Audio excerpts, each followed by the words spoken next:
So I want to talk about differentials tonight. And the question is, what type of differentials are in MGs? So we have all MGs that I deal with, which is post-World War II, up to the end of Abingdon production in 1980. Everything has what's called a live axle. So a live axle is supported on two semi-elliptic leaf springs, except for the Spriggets, the real early bug eyes, and those were quarter elliptic leaf springs. So the whole axle's on there. When they came out with the MGB, they designed it with a Didion rear end, and the tire was mounted vertically at the front of the trunk. And they went out and did some really heavy duty testing, and the panhard rod, which kept the axle from moving left and right, tore out. And they said, screw this, we're just going back to a live axle. So they put in a live axle in like they had in the MGA with a banjo, it's called a banjo rear axle, because the differential unit, which fits into the differential housing, the part that carries the gears, is round, like banjo fittings in the car. They're round, so it fits in, and the racers like those because some tracks require a different rear axle ratio having to do with the maximum speeds that you're going to be driving.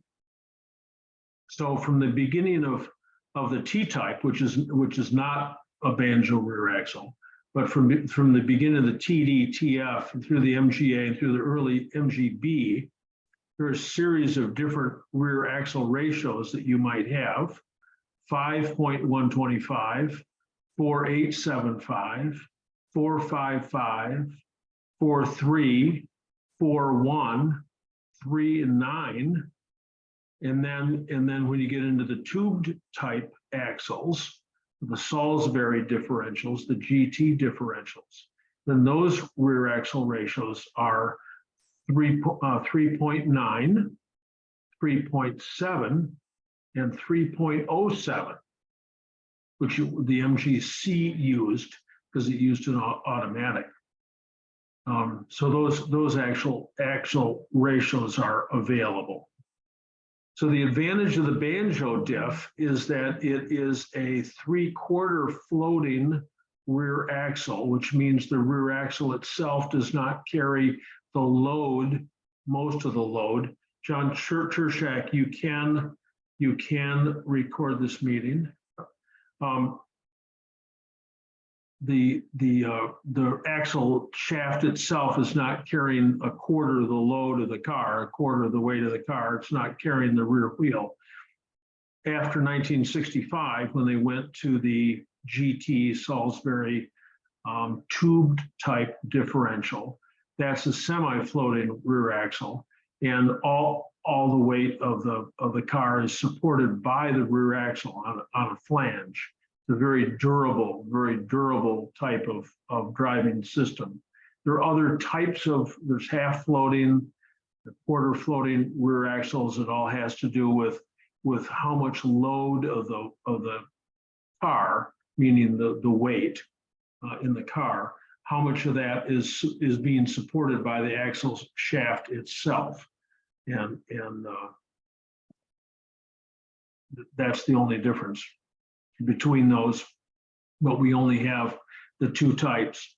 Now we got two types of differentials. We've got the bevel differential, which works up through 1949, and that is where the pinion is centered on the crown wheel, and those are just bevel gears, TC. Those are pretty easy to set up, pretty easy to fiddle with, pretty easy to change. And then beginning in 1950, there's a much more durable rear axle that's used, and that's the hypoid rear axle. In the hypoid, the pinion is no longer centered on the crown wheel, but offset. And so the gears wipe against each other. Prior to this, the the gears just turned. But now with a hypoid, they're actually wiping against each other, and it takes a lot higher grade of oil to support that high pressure. So you used to buy hypoid rear axle fluid, hypoid oil, but today it's been all reduced to GL, to gear lube. Apparently it's all high pressure. So the type of oil that you use in all these cars, on the TC, you'd use like 9140 gear oil. And on the everything newer than that, midgets and magnets, everything forward of that is 8090. It's a multi-grade oil, like buying 20W50.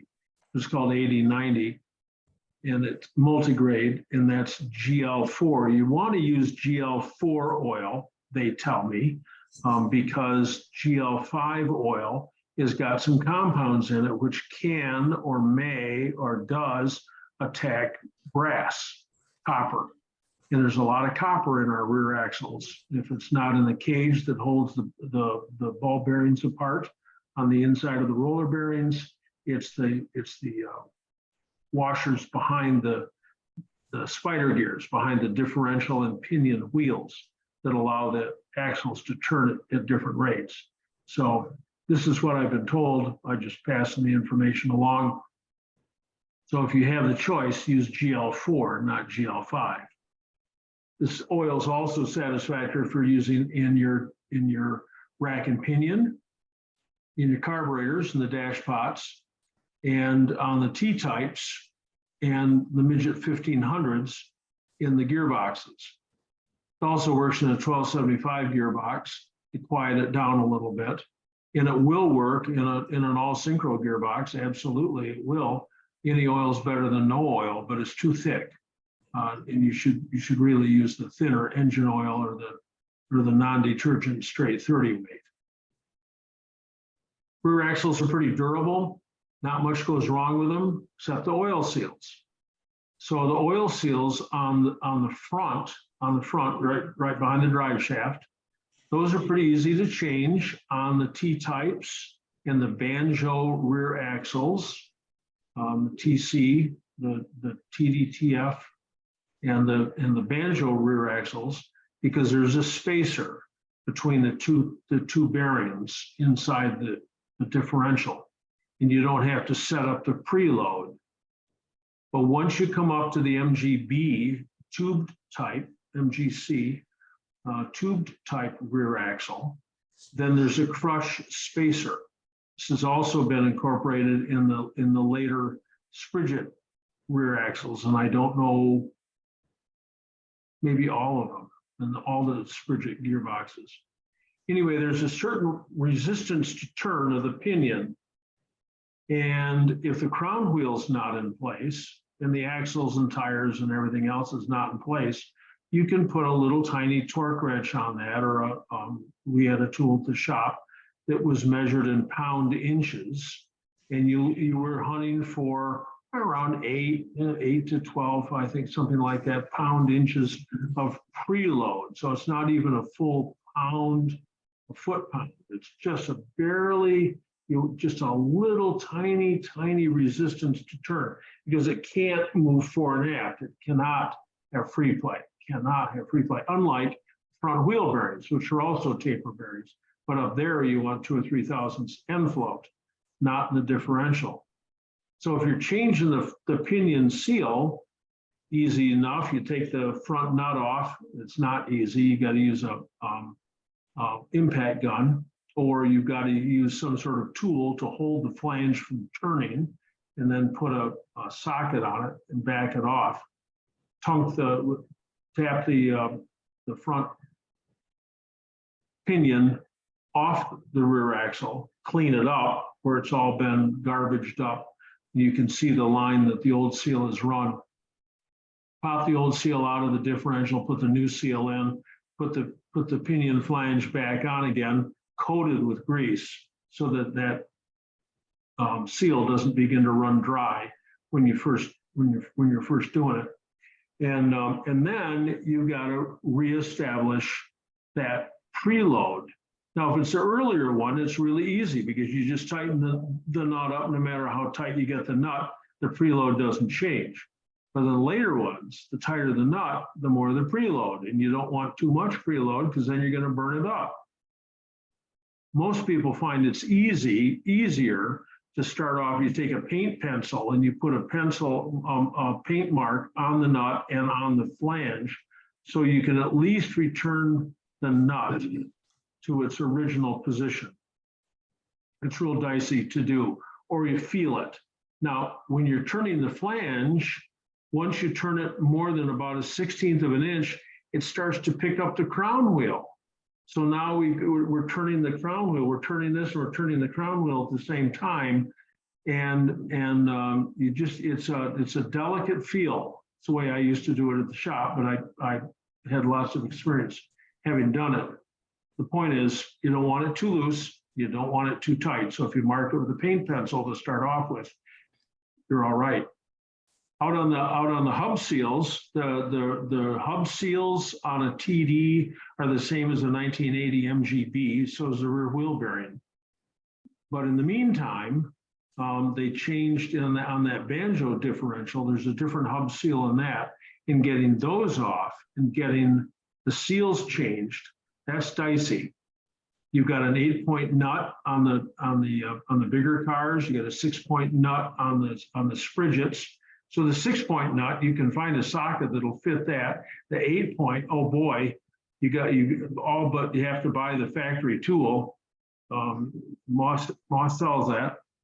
Maybe your club has one. Maybe someone in your club has one. Maybe if you give your local shop that's got one $100 retainer or guarantee that you'll bring it back. Maybe he's already lost one at 100. Maybe you got to give him 200. But anyway, you got to have this 8-point socket. Then the nuts on that rear axle tighten in the direction of wheel rotation. This is the banjo differential only. The earlier ones, the later ones, they both have right-hand threads on the end of the axle shafts. But the banjo rear axles, the nuts tighten in the direction of wheel rotation. So you want to make sure that when you're loosening them, you're turning them the correct way. Once you get the hub off, which you got to use a puller, then you got to drive the bearing out, then you got to drive the seal out.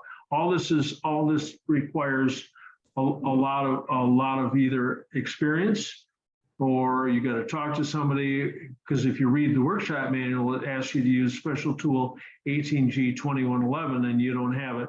And even if you go back in section Q, the special tool section in the workshop manual, and take a look at what this tool is, you'll be hard pressed to make it out of a screwdriver, a pair of vice grips, and a hammer, which is how you make most special tools. So anyway, it's dicey to do. There can be wear on the rear axle tube for the seal road. There can be, and you might choose to put a speedy sleeve on that. Even on the front pinion, there might be a groove cut so deeply into the pinion that the new seal isn't going to be able to contact that very well. So anyway, that's it. Now the spider gears on the inside of the differential, there's 4 gears. The wheels on the side, those are the differential gears that go out to the half shafts, and then there's the hemispherical gears that are the pinion gears, and altogether these allow the wheels to turn at different rates. So when you're going around a corner, the one on the outside obviously is going to move farther. Some of the old racers used to weld those up. That was fine, but when you went around a corner, the car would hop a little bit because one wheel had to skip while the other one was still turning. Not a good idea. Over a period of time, the washers, the shims that go behind these differential and pinion gears wear, and you got to replace them. The new shims washers that go behind the differential wheels on the tube type are plastic. Call them what you will, but they're plastic, phenolic, whatever. And there's a lot of forces back there. There's a lot of real strong forces.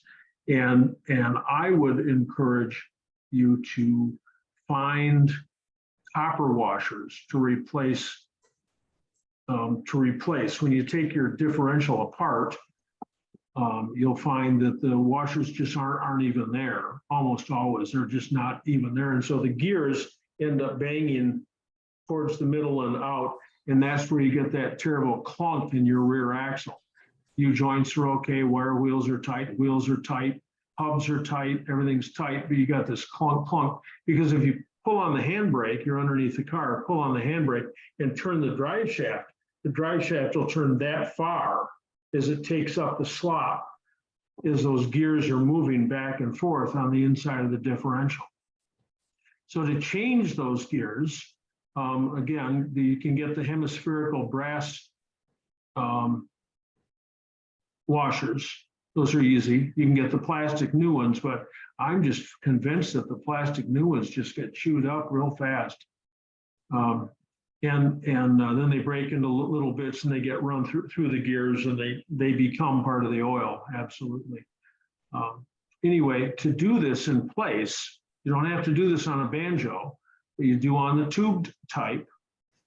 You have to take the left-hand driver's side axle all the way out of the car.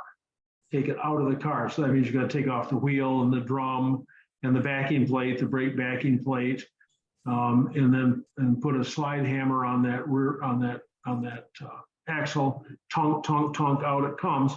Once it's out, then you take the rear cover off the back of the differential and go in there and there's another pin you got to drive out. The instructions are in the workshop manual. But the bottom line is you're going to take that left-hand axle out, and you can do it right in the car. There's this pin that holds the axle for the pinion gears. The pin is I think it's a BTB 656. I don't know why I remember that, but it's a hollow pin, roll pin, tension pin. And we used to get 7/64 split pins were about that long that you could push through that after it was in place and then splay the end real tightly so that it afforded just a little more thickness there. Because if that tension pin shears, and I've seen this happen, I've seen it happen once, and I heard about it second time today from Mark Brandau, called me and said, what happened to my customer's car? That pin comes out, and then you've got this axle, which is turning in the differential as fast as the wheels are turning, and that axle will start to walk out more. You got the pinion head here, and it comes closer and closer, and finally it hits the pinion, locks up the back end of the car, locks it up at 70 miles an hour. The guy, my customer that happened to, said he did 2 360s on the expressway. Fortunately, no other cars around, stayed in his lane.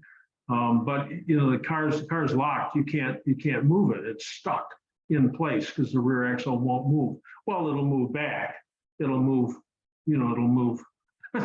8 inches on the ground or something, but it's only 4.5, that 8 or 10 inches, not much. So it's really, really creepy. And that's why you want to have this extra pin, shear pin, put through here. I learned that from a policeman who had an MG BGT V8 in England. And he wrote an article about it so many years ago, I think in an Enjoying MG. So that's about it. The rear axle's pretty, it can clunk for a long time and doesn't hurt anything. Just drives you crazy.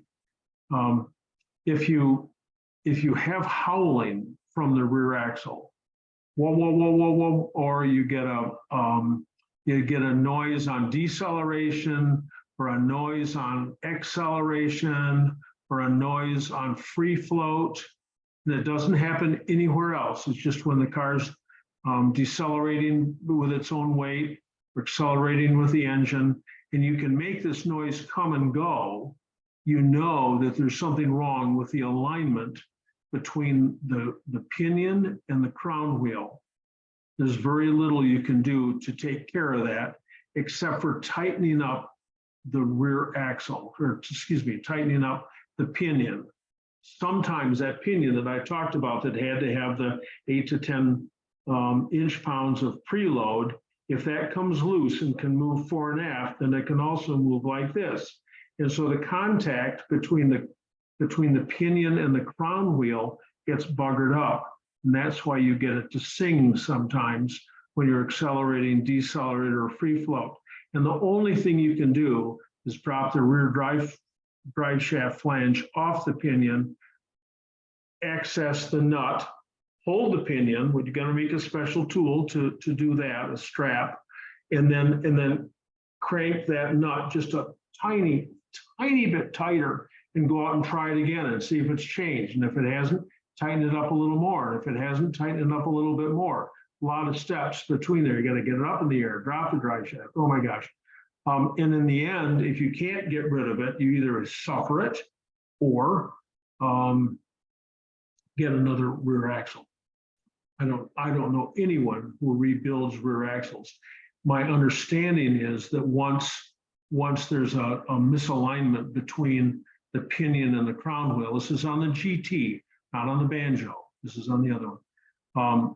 It doesn't seem to happen with the banjos. But if you get a howling or some kind of singing on acceleration and deceleration, the most reasonable option is to change the whole rear axle. And remember that the whole rear axle is different between a disc wheel and a wire wheel. So you can have a wire wheel rear axle and put longer studs in the driving flange and 3/4 inch spacers and push the wheels out. But if you're going to get another differential, just get the right one. So that was John? 30 minutes. Yes. This is Marty. I just linked two of your articles, the one about eliminating rear axle clunk and the other one about all the noises that MGs make. So in the chat, there's links to those articles if you need it in written form. Thanks very much. So that was 30 minutes of talking about rear axles, and that there isn't very much you can do if they're broken. You got to change them, but you can change the oil seals. So I'd be happy to take questions about rear axles first, and then we'll go over in the chat section and start to answer the chat stuff. So anyway, does anybody have a question about a rear axle, in their car? Yeah, John. Dean, How you doing? pretty good.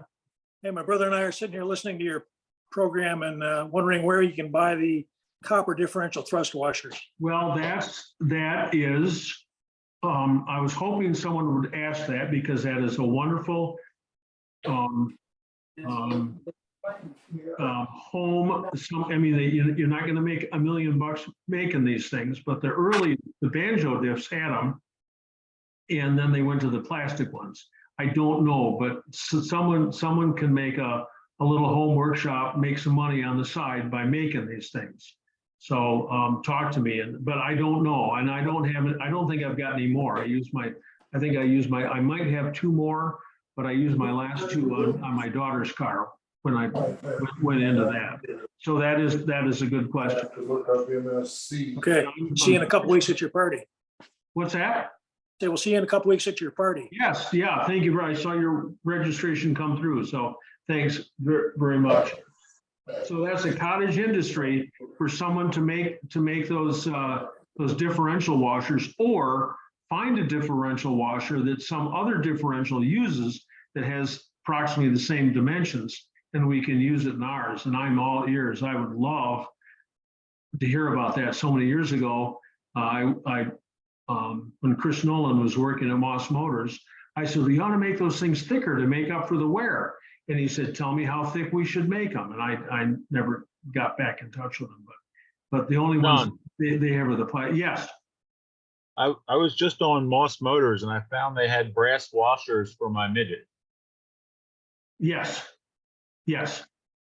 All 4 of the washers, the hemispherical and the differential ones, the differential gears. But in the case of the MGB, and maybe I didn't make that clear, but anyway, that is just the MGB that's got the problem with the plastic washers. Hey, John, this is Dave here. I Yes. replaced my washers in the differential with brass or copper washers from Moss. There were two kinds of washers. It was the brass, and then there was kind of a fabric washer. And I installed them and everything, you know, I followed all the procedures, but I ended up still having a little bit of a clank, you know, it's not anything serious. And I just felt like maybe those washers weren't thick enough to account for the wear, which you mentioned before. Correct. So I didn't have much success in solving the problem. So whenever you're after that noise in the rear end, a clunk, a clonk, a clunk, a clack, that you get when you accelerate and decelerate, and the car is moving back and forth, clunk, clunk, clunk, clunk. You know, there's just a million things. There aren't a million things. The flange on the back of the gearbox can be loose. The joint between the front U joint and the gearbox flange can be loose. The front U joint can be bad. The slip joint can be bad. The rear U joint can be bad. The flange back there can be loose. The hubs out on the sides can be loose. And if you got wire wheels, those are always loose. It's just a question of how much. So there's a lot of places that clunk can come from, but when you've eliminated all the rest and you're down to that inside clunk, it seems to me that the hemispherical washers, those are the ones that you should make thicker, but those are probably the ones that are more complicated to make. The flat ones that go on the side, those are the ones that you could get just a little bit thicker. But I don't know how much thicker. That was what Chris Nolan asked me, 30 years ago, is to give me a dimension and we'll do something. But that was then. This is now. So. Hey, John, I have a question. Linda. Hi. Yeah, I just changed the oil in the differential in my Metropolitan, my 1957, and I was able to find Valvoline full synthetic 75 to 90 gear oil recommended for hypoid. On the back of the package, it mentions GL5. Is this okay, or do I need to drain that and look for a GL4? Oh, just offhand, it'll be okay. I mean, if you were looking for it to begin with, but that's a lot of work just to go in and change it now. I think it'll be all right. Okay, thank you. Okay. John, this is Judd. Yeah, John. Yeah, I've heard a lot of people, and maybe it's only in the T cars, I'm not sure, talking about a breather or a ventilation on the rear axle or the diff. Yeah, I don't know anything about it. Is there anything you're supposed to know or do or care? Thank you. So after the T-types, there's this little mushroom thing that comes up, a little tube at 3/8. It's a tapped 3/8 24. It's a pretty good size tube that comes up, and it's got this little helmet on it, because when the inside of the differential gets hot, it wants to the air in there wants to expand, and it'll push the oil out of the seals. Prior to that, all they had was a little 1/8 hole drilled at 12 o'clock right on top of the axle tube, about that far to the left of the main housing. And you have to feel up there to find it. But if that plugs up, which it can through road grime or dirt or anything, then the inside of the differential will pressurize and it will blow oil out. So thank you very much for saying that. You want to make sure that that's open. Yes. That's on the T-type, has just the hole, and on the A and B, it's got the mushroom. And that's over on the right-hand side. Yes, on an angle. Fits up. So the mushroom doesn't need any maintenance? No. I don't think I've ever seen one get plugged up. That's such a huge diameter in the way they're constructed. But it was in a flood one time with a lot of mud. Sure, I mean anything could happen. The early ones on the A, those are really nice. Those are brass. You can unscrew them, get a pair of pliers, and just get them moving, you can thread them out. On the MGBs, they're plastic, and you can snap the top off, and just make sure that it's open, but they're always open. You snap the top back on. On the other hand, you know, the cars were Z-barred in at one time and had undercoating, and you've driven down a road which has just been tarred. I mean, who knows? But the T-type, it's just, I mean, it's just a hole. It's just a hole through the axle tube itself. And I want to say that's 3 inches, maybe 3 inches to the 2 or 3 inches to the left of the casting into which the tubes are pressed. Oh, speaking of that, another problem, I think maybe we hit it twice, is we got torque steering out of the rear end. And torque steering is when you're driving along at 30 miles an hour and you're holding the steering wheel absolutely straight, you accelerate and decelerate, and the car actually turns left and right. You're not turning the wheels, it's the rear axle. If the rear axle's moving, and you're driving it like a high-low. And we discovered this, I don't even know how, we kept looking and looking, but the tube, which is pressed into the rear axle housing, this is T-type and the GT or tubed type MGB rear axles, not the banjo, because those are all formed out of pieces and all welded together. But the earlier ones, the T-types and the later MGB ones, have a tube that are pressed into a cast iron housing, and those can come loose. And all you need is a big welder. You can weld that back up. But anyway, thanks for making me remember that bizarre circumstance. I think maybe we saw that twice in 50 years, you know. So, but anyway, that breather on top. We got any other comments or questions about the rear axles? Yes, David Massey here. Yes, sir. Yes, we had an early 1500 wire wheel car and put in a Mark II differential from a steel wheel car. And I believe we had to keep the original spider gears. Correct. Can you speak to anything like that? That's because the difference between the axles of the wire wheel and the disc wheel? They changed the inside of the axle from splined, they're cut. And whenever you've got a piece of metal which is carrying energy, and you put a cut into it, is just a stress riser for something to fail. So it's really common on the T-types with a 6-spline axle shaft to have that shear off down inside the differential. The real campaigners carry long rods.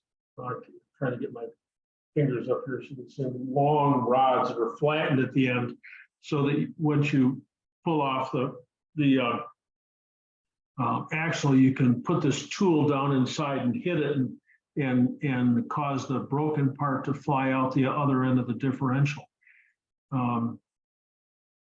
Starting in about 1959, they went to an involute spline, which they kept, and that's just beautiful. But for 11 months, they changed the number of teeth. So there's a 25 spline, and then there's a 26 spline. I think it's a 26 spline that carries on right to the end of the MGB production. But if you get the wrong stuff put together, well, it won't even fit. But there's 11 months of MGA that if you put the half shaft, it's in involute, looks like it's the right one, put it down, it looks like it fits. As soon as you put some power to it, it spins on the inside. But that has to do with getting the correct spider gears, the differential wheels, having the same splines as your half shaft. Yes. Thanks for that. John? Yes. Linda was talking about fleshing out her differential. Mm-hmm. How often do you do that? And I know with the antique cars, when we flush ours, we'll go ahead and flush it with kerosene. And then we go ahead and fill it up with 600 weight on that part. Also on the plug for the differential, I had to make my own tool to fit that. And so it's a weird size. Yep, so flushing the differential, I mean, if there's a bunch of garbage in there, well, yeah, sure, you can make a case for that. But I've never flushed them. You just drain out all the stuff that's in there, and then put in the fresh oil. So anyway, I've never gone through that flushing experience. So on the T types, I think it's a 1/4-inch wrench that fits the drain plug, and maybe a 9/16 BSF wrench that fits the filler. So those come out. But starting with the MGA, you've got this pyramid, four-sided pyramid that sometimes when you jam a 3/8 drive in there, you can get it to catch, and you can unscrew it. 1/2-inch drive is too big, but if you go to the hardware store and buy some cheapy short extension for 1/2-inch and put it on your grinding wheel and taper it and keep fitting and fitting and fitting, you can get it so it fits all but perfectly. Or you can trade half a paycheck and buy one from Snap-on. That's the kind I've got. I don't know, mine's from Snap-on. It's probably Cornwell, but there's a special tool that's got that. It's 7/16, but it's not 7/16. Anyway, it's got this taper, and if you get the right one, you put it right in, and you can unscrew that. So TR6s, we used to service TR6s. Truth be known, TR6s don't have a drain plug after a certain year, so we would pilot a 1/8-inch hole and then follow that with a 7/16, a little bit larger than 7/16, and tap the TR6 quarter NPT and put in a quarter NPT pipe plug so you could drain it. How often should you drain it?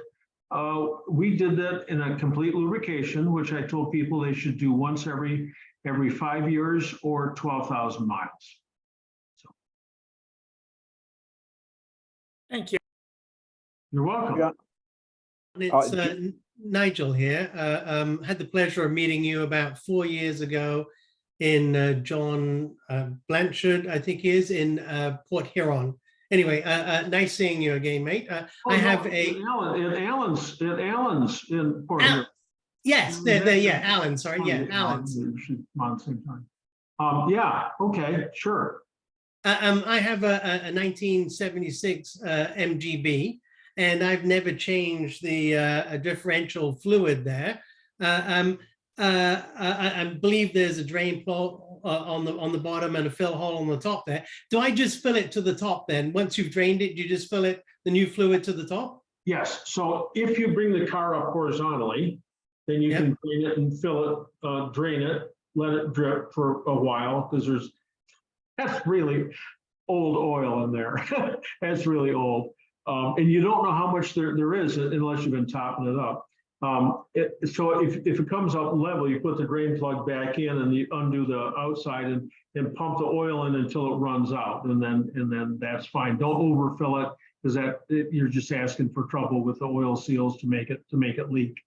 But if you can only jack up the back end of the car, so you jack it up, you fill it up, and now it's overfilled, so you let it back down, it drools back out until it meets its own level, and then you jack it back up again so you can get the nut back in there. Same thing, same technique with a later model. Your gearbox, if you don't have a hoist, you jack the car up on the side and fill it, and then leave the fill plug out, let the car come back down to level, and whatever's excess will drain back out again. So Perfect. Thank you. call up Alan. Yeah, you don't have a hoist, do you, Alan? I don't remember that. No, I don't have a hoist, so I just fill it up to the hole and let it go at that. While I have you on. So Nigel, we're all set with you? Did I answer that for you? Yes, mate. Thanks very much indeed. You're very welcome. Now, Alan, you were coming in right then too. Yeah, I just going to mention that tool you need for unscrewing that plug. Steve Christensen at Old Farts Parts used to make a little tool for that, nice little wooden handle on it and everything else. And I can't remember how much it cost, but it was less than a paycheck. So that's what I use all the time now. I want to say that they ought to sell them at Napa. I mean, I have no idea what a modern cars don't have differentials. I mean, they do, but they're not at the back of the car anymore. But that was just go on Amazon, differential plug remover. It can be at your house tomorrow. Matter of fact, Nigel, since that's what you've got to do tomorrow, is change that diff oil. We used to. I started off with a complete lube, and the complete lubrication evolved over a period of time. And it used to be just top off the diff. And then one of my guys said, well, you're changing everything else, you're draining everything else. We never got to the point where we drained the radiator, right? If I were doing complete lubes today, we'd be draining the cooling system. But we didn't drain the differential at the time. And he said, why don't you drain the diff and fill it back up? So at that point, we started doing that. Anyway. All right. Thank you. So John, real quick, which cars, is it the MGA and the MGB that need that special tool? I happen to have one that's exactly like you described, a cheap half-inch extension that's been ground down. Yeah. But which cars need that? Is it just the MGA? All of them from the earliest MGA until 1980 MGB. God, right at the end of production, they did some weird stuff, and there it's just a fractional hex. So you just need an Allen wrench. It's a big one, but the 1980 MGBs use an Allen wrench. Okay. John, thanks. this is what I used on my MGB and MGA. Been using it since I was, 16 years old at Old Orchard Golf. This is about $1. It's called bar stock and a big wrench, and you can get it out real easy. You don't have to have special tools or anything else. Since you're sitting right there, Tony, what's Yes. the dimension of that piece of bar stock? 7/16 by 7/16. Okay. That All right. works. I mean, my boss was too cheap to buy a tool, so he gave us this, which I took from him when I retired. But, Okay. So there's always $1 salute. John, yeah, if I could just mention one thing, I've had 3 or 4 MGAs and I've never had a problem just using a 3/8 inch ratchet. Never. That usually will jam up in there. That's it. yeah. If you do want to use the 7/16 bar stock, just buy a cheap 13-inch or 13 millimeter socket. Press the bar stock into it, and it forever will be a tool for. Okay. That's how, hey, we got lots of solutions here. Yep. But as Dave Quinn said, it's rare that it, but when it does skip in there, when it's already been expanded for whatever reason, you need something bigger up in there. So. And for the person who mentioned about flushing the differential, what I do, if you suspect there's something in there, when in a drain pan, I put a piece of cloth down, and if there's any gunk in there, then I know that there's something needs to be cleaned out. The other thing is, before you take the drain plug out, make sure you can get the top plug out, because then you're in trouble if you can't. But the 3/8 ratchet always works good.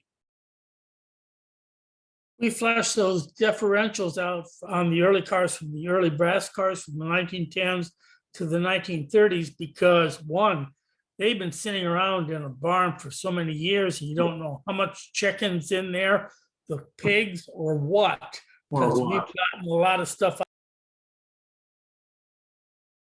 Yeah, I believe that makes all the sense in the world.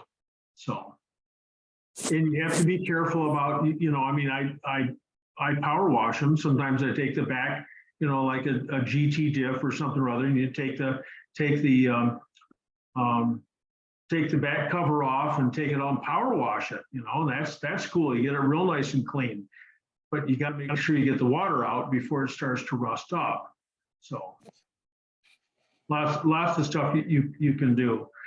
Most people just ignore it. We used to, when we did those complete lubes, we'd have people come in and you'd get two tablespoons of oil out of the differential. It's like, oh my gosh, I mean, that's what's lubing the rear wheel bearings. When you go around the corner and all that oil rushes down one end of the axle or down to the other and keeps the wheel bearings lubricated. So it's my gosh. Yeah. John, I have a question about jacking up a rear wheel and spinning it up. Is that advisable or not advisable?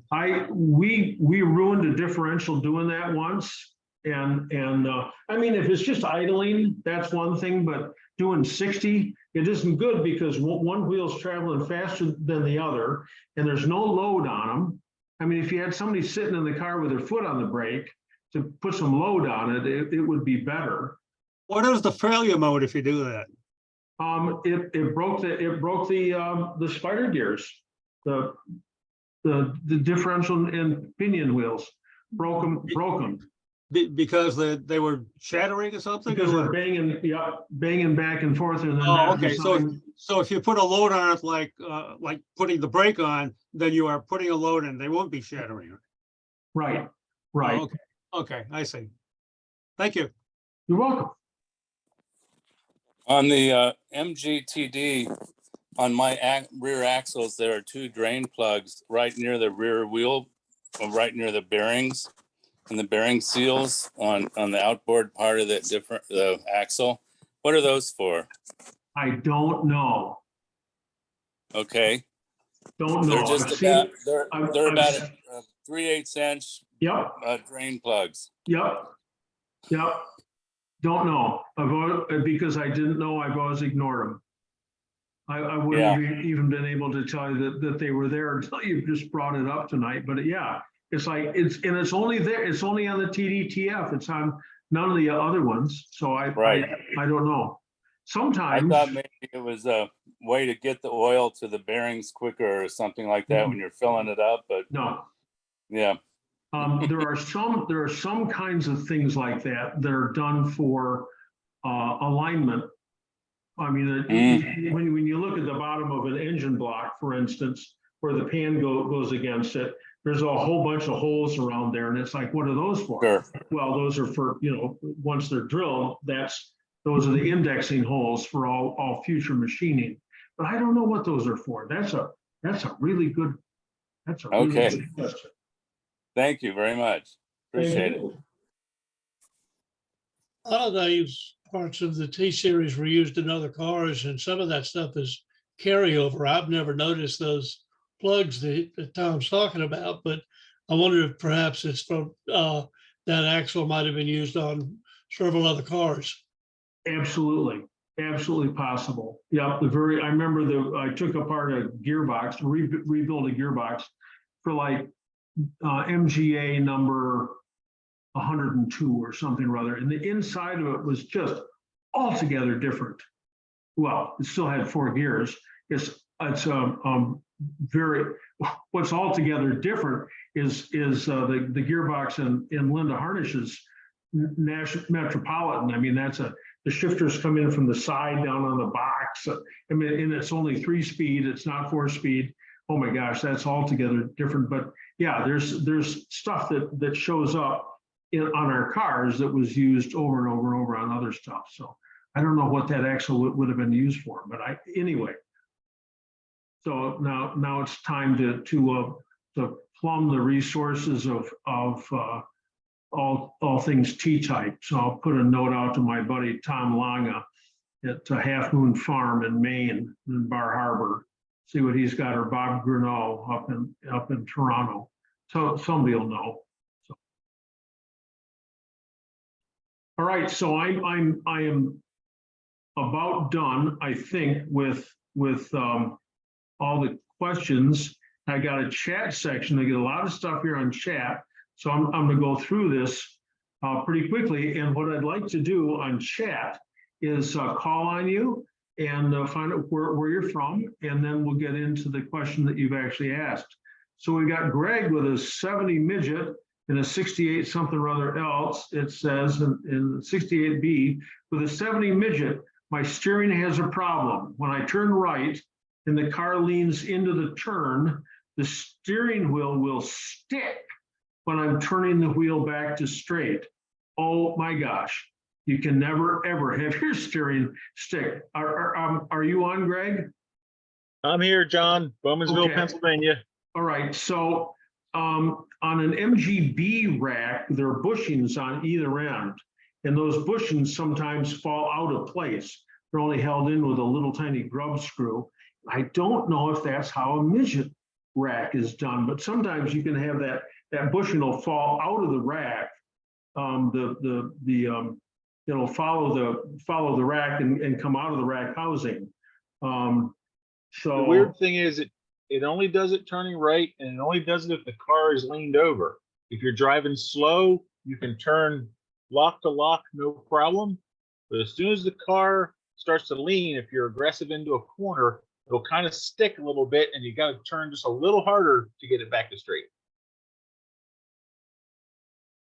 It's a bit unnerving. Something on the right-hand side. I'm real fascinated by this. And remember that in the order of importance, it's brake, steering, and brake lights for safety. So this is something you want to attend to before all of a sudden, in the middle of an intersection, you turn and all of a sudden it's evidence itself worse.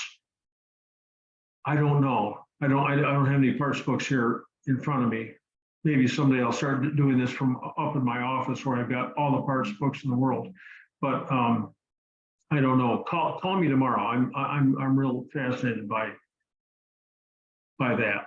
So, all right. So your second question is on the 68B, maybe?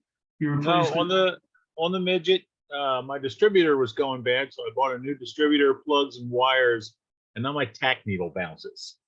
So what kind of new distributor did you buy? I got it from Moss.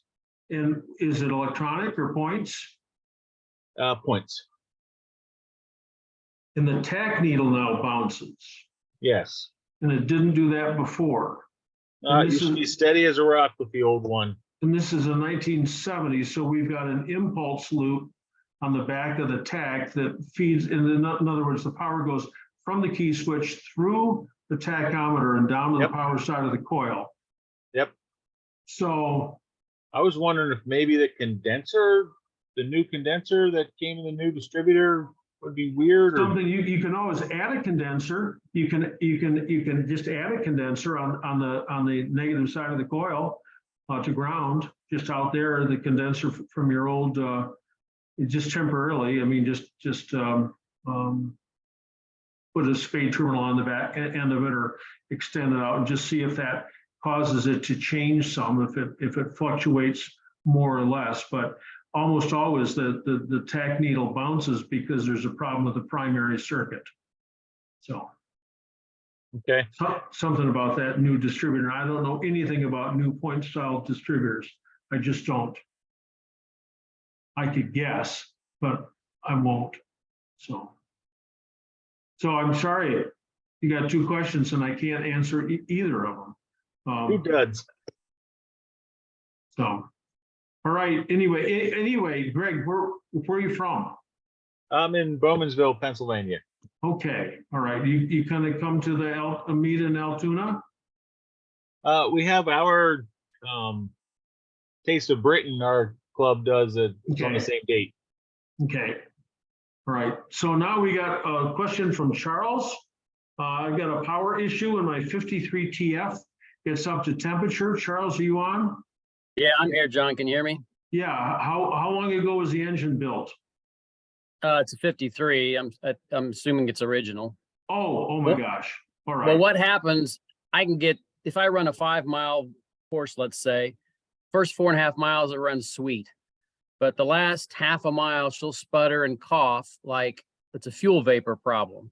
So I pull the choke, understanding that might help, but it doesn't do anything. So I eliminated that temporarily. I replaced the plugs, the wires, the condenser, the coil checks on the bench. I've cleaned the pistons in both carbs. I got a new fuel pump, cleaned all the filters, and I'm out of ideas. It's still like clockwork. At 4.5 miles, she starts sputtering. Okay, so let's talk about the coil again. Is this an original coil? How would I know? I'm not obviously the original owner. An original coil has the low tension leads are here and the high tension lead is on a triangle. No, it's not that. Well, do you have a coil to substitute? I got one on the way. Okay, all right. You can hook it up with a piece of duct. I mean, just duct tape it in place. Just see if that's it. Just to get rid of that as a possibility. Even if it bench tested with the ohms meter, it ought to be okay. Of course, it should be okay, but something's wrong. So you got one coming. So just duct tape it. Don't go through all the trouble of taking the bracket off. It's almost a 2-person job to change a coil on a TF. And I checked it when it was hot and cold, and I got good readings both ways. The only thing I can add is yesterday, as funny as it sounds, I stuffed a funnel in the front of the car as a makeshift air scoop and had a pipe heading towards the front bowl. And I did get a little more mileage before she started sputtering again, but then the temperature of the day was 8 degrees cooler too. So I don't know if I really learned anything or not. What kind of needle and seat do you have in the float bowl? How can I answer that? I'm not sure. Because years ago I had a similar problem, and Bob Mason was telling me, I thought he was kidding around. I had those gross jets in there, and he said they got a harmonic bounce in them. I thought he was kidding me. So he gave me a thing for a jag needle and seat, which I put in, and everything was fine. But would that show up as an indication of the pistons and the carbs being in different positions? No. No. No, the vibration is what stops the fuel. Yeah. Because even though the float is low, the vibration's holding the gross jet closed, so you're running out of gas. The only other thing you could do is, if you have a vented gas cap that is not venting, and you could actually be developing a little bit of a vacuum, I should say low pressure, not a vacuum, in the tank. I'll look into that. Now the tank latch is broken, so I think it's just resting on there, but I hear you. I mean, that's another thing I can check, but I'm just about out of ideas other than the coil. Am I right in eliminating the fuel vapor problem only because I pulled the choke and it really didn't help the problem? You hardly ever get the only person I ever talked to with a problem with boiling gasoline while you were driving was Glenn from Glenn's MG service. He was driving an MGC in stop and go traffic, and it started to boil. And I'm driving flat out for 4.5 miles. She's sweet, and then the last half a mile like clockwork every day for the last 2 weeks. She just sputters. I can barely get up the driveway, and I'm out of ideas. Does it ever clear itself up when it's doing that? Or no? Yeah, if I pull over and let her cool down in 8-10 minutes, we're good to go again. So it's heat related, I'm thinking, right? Yeah. Well, when you say cool down, are you still holding the throttle at the same position? So 3,800, 4,200. No, I turn the car off. It won't. I can't get it up my driveway, so I just turn it off and let her cool down. And 8 to 10 minutes that later, sort of supports what Tony is saying about a problem with the jet. Yeah. I want to take a look at that first. Now, do I have to take the bowls or no, what Take the banjo bolts out of the fuel line, you know, where they go into the float bowl lids. And then use a 1/4-inch BSF wrench and undo the lid and just get the banjo out of the way. As long as you got banjos on the top that have dump tubes on them, right? And those dump tubes go where? Just straight down. Are they pretty short? No, they're pretty long. Well, purse your lips around that banjo and just blow through it and make sure they're both open. Cheap trick. If one of them's plugged up or partly plugged up, you can, I mean, you're not going to blow much air through through 2 feet of 1/8-inch line, but you'll be able to tell if it's open or not. And then get the lid upside down, and you know you've got in the workshop manual you got the fork that's there, and you're supposed to have 3/8 of an inch of clearance there. No, that's not right. 3/8, 7/16. Supposed to have 7/16 clearance. Look at that, but you got to take a pin out and then drop the needle and seat apart. And either the needle will drop out of the needle and seat. If it is, it's not a gross jet. But it's a perfect opportunity to put in a Viton tipped one too. Yeah. So, how does the heat make this problem happen? Well, these guys are talking about a harmonic, and if the float bowl is getting hot enough, and the balls are you know, heat and vibration, it's bizarre, but you've got, you know, you're working through this, so it's something. The question's what. So, do you have a heat shield? No, that's another step I'm gonna make, is make a heat shield, and I'm gonna test it with one of those infrared guns first to see if there is a significant difference. And then I may fabricate a heat shield too. Well, actually, I thought putting that funnel in the front and make my own makeshift air cooler did give me maybe another 3 or 4 miles before it started happening. So that kind of confirmed it was heat related. It's possible. You can't test it very easily. It's possible that your radiator is plugged up on the left side, the driver's side, and so more heat is being dissipated on the right side of the radiator, and that's letting more air come back through there. But if you got one of those infrared guns, I've got one right here. I just happen to have it so that I could, you know, and you can test and see what your forehead is and your lips and all that kind of stuff. It's they're really handy. Joe do we Kudo have does a problem? Is there any type of cracked head or gasket issue I need to be looking at? I don't know. Okay. So I don't want to go down that rabbit hole. Joe Kudo does sell koozies that you can put on your float bowls. I know John was talking about the sea getting the gas boiling. That was what happened with Leanne. He just told her to kind of rev it up a little bit when she was, you know, going through a stoplight. Yeah, I can't rev mine up. From joecurto.com.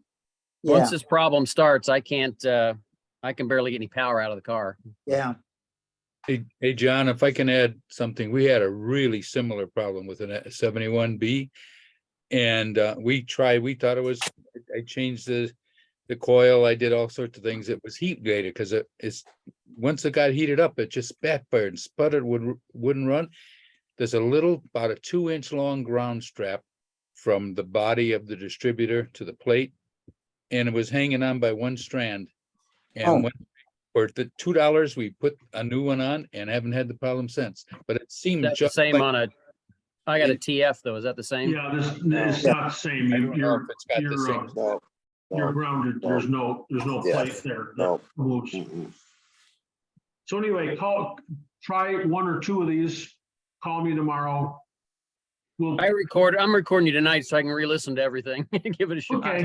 Okay. Thanks a lot. John, do you remember when people were putting clip-on clothespins on the line to kind of dissipate the heat years ago? No. Okay. I've put the metal tape on the fuel lines, the what is it, the silver metal tape, yeah, to try to dissipate the heat. because this is not the first time this has happened, and that didn't obviously do anything. Yep. John, I have a. So Craig says I had a similar problem with my 54 TF 1500. Second replacement coil fixed it. So I hope, I cross my fingers, hope that's it. Like I said, I got another Yeah. one coming. That'd be easy. Yeah. All right, thanks, guys. Yep. John, I have an idea that might be causing this. yeah, what's up? Something that always gets overlooked in T-types is the very fine screen on the fuel pickup.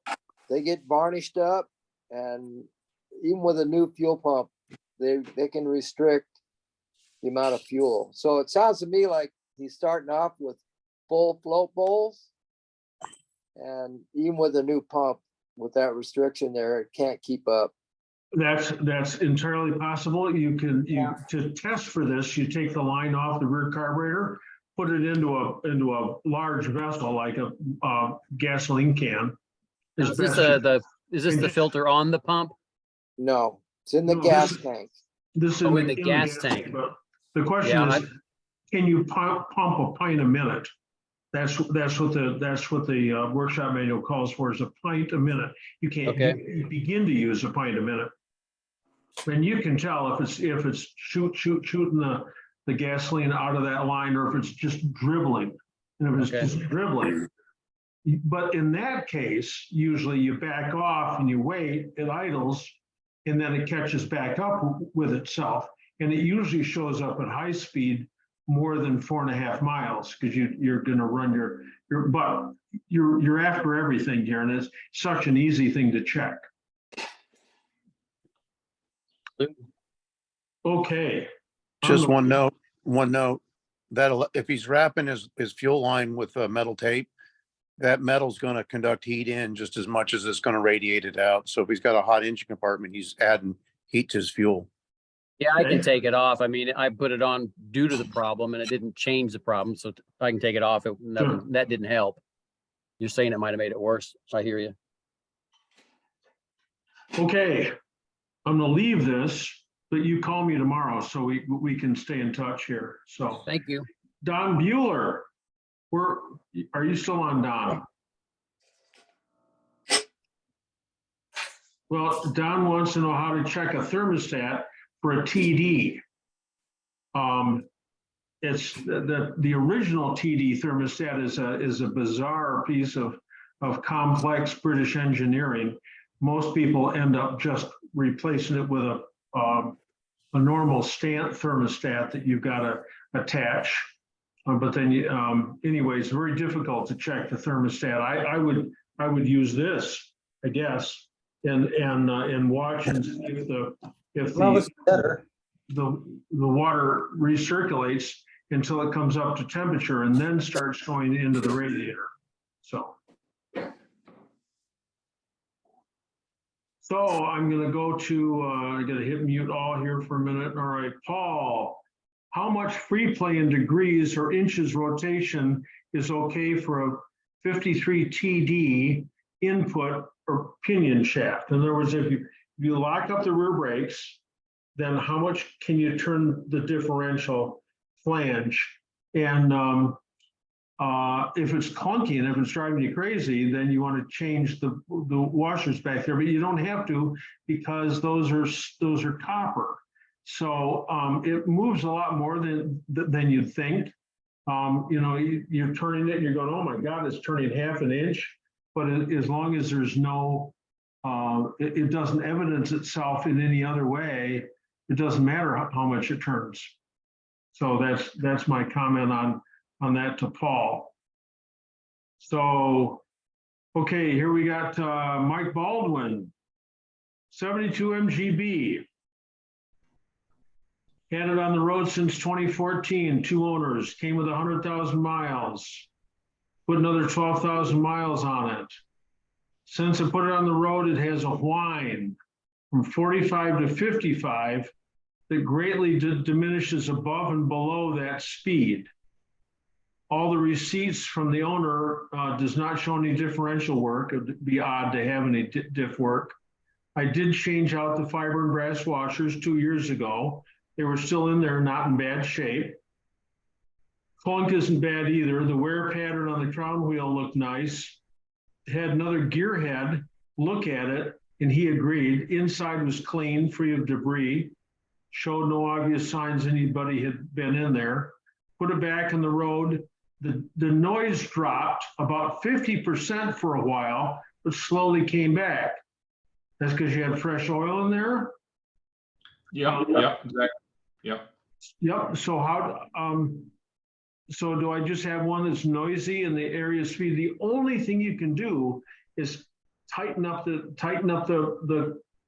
pinion.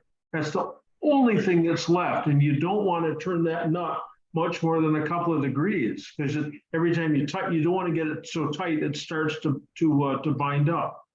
Okay. So you can feel it. You take the drive shaft off, feel it. Okay, all right. Turn it a couple times, feel it, because this is just a judgment. Wrong So kind. do I get an inch pound? Do I need to get an inch gauge or anything, or just go by feel? You have to go by feel. Okay. If it's all in the car and the crown wheel's in place and everything, and then you've got to stop the pinion from turning. So you got to have a long bar with two bolts that are going to line up with a flange, and then Got one of those. I had to use that same trick when I put a seal in the back of the transmission.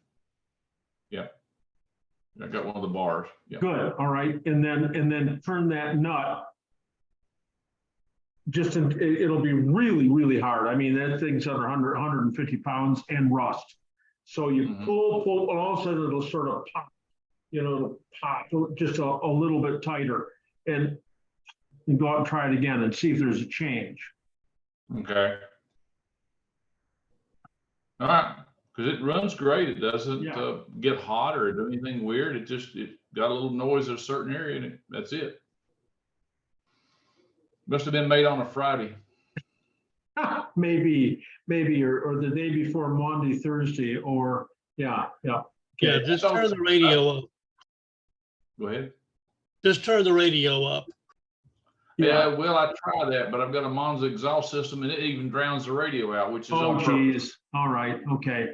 So, the old-fashioned trick is put in thicker oil. You can buy 140 oil and see if that does it. But tightening up that pinion might, if it's loose, but this is under direct drive or not when you're backing off. It's a little bit of both, John. It just seems to be more speed sensitive. I'll get it under acceleration and deceleration both. The pitch changes somewhat, but the area where the noise is the same, speed wise. Yeah. So that's all you can do is tighten it up a little bit, and if the pinion's loose, if it's loose, that'll tighten it up, and then it's going to turn like this and not angle as it accelerates and decelerates. We'll give it a try. So give it a try. The original owner Saturday, and he remembers the car well, and it's had it from the time I put it on the road, and I've driven the crap out of it. It's given not a minute's trouble. Okay. And I was actually surprised at the condition of the inside, but I didn't check when I put the clunk washers and so forth in, but I did not check the pinion with the drive shaft loose to see if there's anything going on there. So that's one more thought. But the inside, not that I'm a diff expert, but the wear pattern looked pretty, and there was I really could have got by that doing the washers, but I went ahead since I had it down. Where are you from? Black Mountain, North Carolina. I met your nephew down here a few years ago. Oh, all right. Okay. Yep. So John? There's lots of used differentials. When you buy a used diff, it's a pig in a poke. You can tell if it's bad. You take the rear cover off and go, oh my God, it's horrible. Yeah. But you can't tell if it's good. I almost had one the other day, but the guy wanted more for it than I wanted to pay. So I'll keep my eyes peeled. John? Yes. That sounds almost like it could be a wheel bearing instead of a differential. Check the noise on it, good man, and it's coming from dead nut center. In fact, I can even take the cover off where the batteries go, and you can ear locate the sound right to there. And I checked both the wheel bearings when I put new seals in it. Good check, good idea. But Steve, Maybe thank a you. U-joint? I'm sorry. No. Could it be a U-joint? That'd be pretty bizarre. I'm not saying it can't be. I could put U-joints in. I hadn't done that. But they felt really good whenever I put a seal in the transmission about 3 years ago. So I if did. a U-joint gets bad, you know, then there's play. But sometimes they freeze up. They're oh my gosh, you go, oh, I can't believe this. All it is little nasty bits of needle bearing and rust.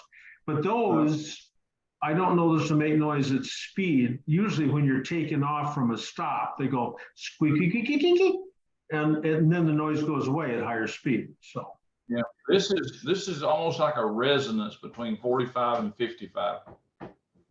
And you're sure it's not the exhaust? Oh yeah, the exhaust doesn't whine. This did it before I changed the exhaust. Okay, all right. Okay, yeah, right. So I'm gonna try what you said, and I'll check the drive shaft U-joints when I have it loose to check the pinion, so it won't hurt. Thank you. Okie doke. Hey, John, this is Dave. I had the same problem with my car, whining differential between 45 and 60. It was just annoying. I took it to a place that does suspension work. They said it was a bad pinion bearing. They replaced it. I don't know how much they knew about MGs, but they replaced the bearing and it solved the problem completely. Okay. Suggestion. You can change at home. At home, you can change the front pinion bearing. That's not size critical. I mean, it's you have to order it and everything, and then you've got to take the half shafts out. You've got to loosen up the caps. You've got to very, very carefully roll out the crown wheel. And there's some cast iron spacers in there that break real easily. So you just have to be cautious. And you roll the whole works out. Then you can drive the pinion rearwards after you take the flange off. Once that comes out, then you can change the bearing and the race if you want to change the race. We've done that in the shop. It's lots of steps. But sure, it's that here we got the same problem and solved by changing there are 4 differential bearings, but we assume, bad to assume, but we assume it was the front pinion bearing. So, okay. So what I'm hearing you say, if you get lucky, you can go through the steps and change the front pinion bearing and not lose your setup on the ring and pinion if you're careful. Correct. Well, yeah, because there are 4 factors in a differential setup: the position of the pinion, the preload of the pinion, the position of the crown wheel, the preload of the crown wheel. Yeah. Okie doke. Thank you. Okie doke. Let's see. We got Bimini Tops, Gene Cooper. Gene, what you were on a moment ago? You still on? Yes, sir. Yeah. So what's the scoop here about the Bimini Tops? Ed is still, he's making them again. He had some supply line issues and then some stuff came back available, but the price is going up on the stainless steel tubing and such that he uses. The price also went up a little bit. I believe it's $300 now plus shipping. He does do PayPal. So, and I posted his email address in the chat, but don't just PayPal him $300. You got to make sure that he has one or has the ability to even make one with the supplies he has on hand. Hey, John, we were talking about that before you came on. Yeah. And that's why I've got the picture up there of my team. Oh yeah, that's real nice. Chubb, that's a real nice picture. It's a Bimini top. It's a far more flow through top than a 77 through 80B Robin's top has got a zip out rear window, but those Bimini tops, I think they first showed up on the MGAs, I think. And Yeah, he made them for the A, I think, in the midget at one time. okay, so I have one for, but we got Ed Kirkland's name here, so good. And I actually talked with Ed via email this morning, and he says he has them in black and tan. okay. black always Put the link works. to that in the chat, please. Say again? Can somebody put the link to that in the chat? It is. It's I can't tell you where it is in chat, but it's under Gene Cooper's. So it's partway down in the chat under Gene Cooper's name, and it's just above.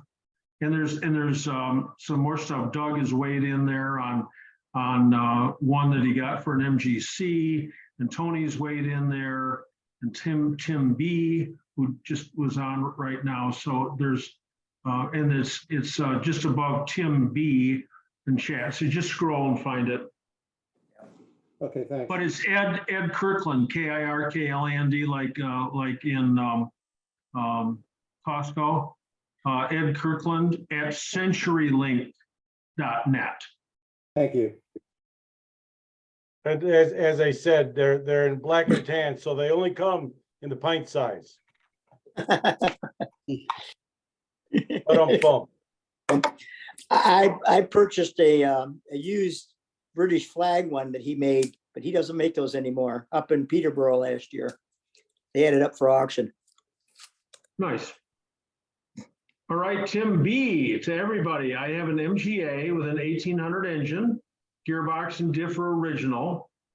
What should I change the diff out to get the best performance out of this power plant?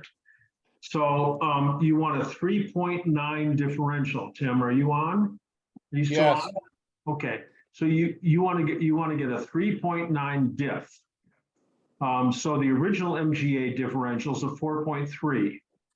But with a 3.9 with an 1800 engine, you can run a 3.9. You could make a case for a 4.1 differential, but there are very few of those around. So just go to an MGB differential. Do you have wire wheels or disc wheels? Yes. Okay. Disc wheels. So I think, and what year is your MGA? 58. So that's you're probably going to have to switch the spider gears between the two differential units. Easy for me to say, but it's pretty easy to do with both of them out on the table. But you got to find a complete differential for an MGB banjo, a banjo B. And you can, Bob and Gloria, what's your place, Team Triumph? In Ohio? There's Team Triumph in Warren, Ohio. Team Triumph in Warren, Ohio. That's one place you might look. There's Matthews British foreign car or something in Alabama. There's Paul Deershaw at Sports Car Craftsman in Arvada, Colorado. So you're gonna have to buy used. You buy a complete pig, the complete differential unit. Okay.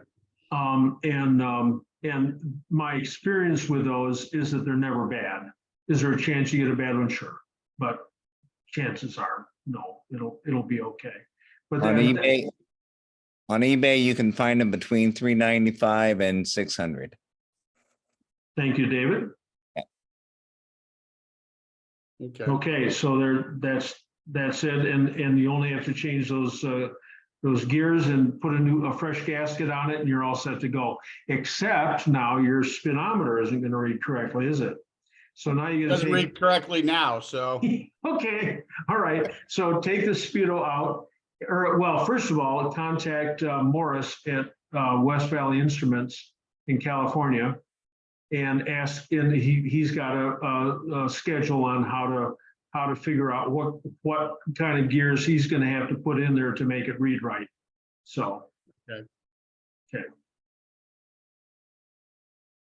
I've also bought them off of eBay, but tell the owner to go get a tub, like a plastic heavy thick tub at Home Depot or whatever to ship it in, and that's the best thing. And drill it, put some tightening things when you drill the lid on it. Drill Okay. holes, keep the lid on it, and they Very- ship easy. Very good idea. Thank you. Thanks. Thanks, guys. So Chip says that all the buildings at Heritage Park in Calgary are original. They were all moved there, and a new little city formed up out of all these old ones. So anyway, that was a pretty spectacular spot. And something about Heritage Park in the Calgary is the largest